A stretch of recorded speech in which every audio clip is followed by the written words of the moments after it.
61A, Lecture Number 9. Announcements. The midterm is graded, and regrade requests are due on Monday. You make those in Gradescope.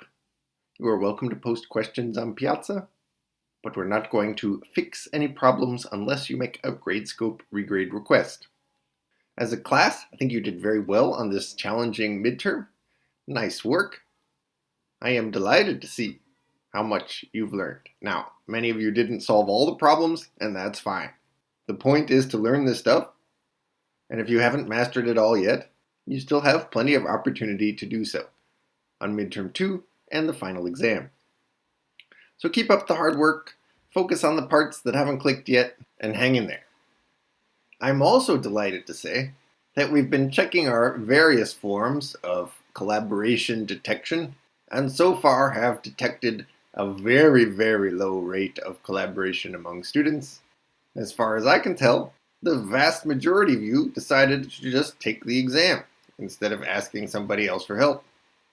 And that is the right decision, so I'm glad you made it. I take no pleasure in catching people who cheated.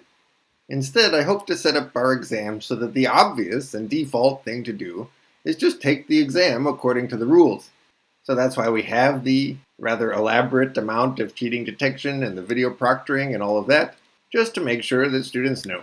Taking the exam without collaborating with others is not going to put you at a disadvantage, because that's what everybody else is doing too. And also the course isn't curved, so who cares about other people's scores? But the best thing to do for your own score is just take the exam, which, as far as I can tell, is what you did. If you're wondering whether you can delete your midterm 1 recordings from your Google Drive, please keep them there until at least the end of Monday while we finish our checks. Homework 2 will be posted today. It's due next Thursday. There's no exam prep section this week since you just took an exam. Instead, we'll hold an Ask Us Anything session with both your instructors tomorrow, 2:10 p.m. This will not be recorded. If you want to hear our answers to anything, then you have to come. And the only other thing going on is the completely optional Hog Strategy Contest. The submission form has been posted. In previous announcement videos, I said you should try to make sure that your code runs in reasonable time, but that's no longer a requirement. There's no time limit on your final strategy. As long as it finishes submitting before the contest ends, then it's fine. And if you submit early, you can see where you stand relative to everybody else who submitted on the Hog Strategy Contest leaderboard. So as I'm making this video, there's a submission called Blockchain that has won against all 45 opponents, followed by the Golden Ratio, followed by somebody who tried to break our web app and failed. I am definitely not going to click on that link, whatever it is, and you can see that other folks have come up with strategies very effective, like always roll -1. And some strategies are so far not as effective, that's fine.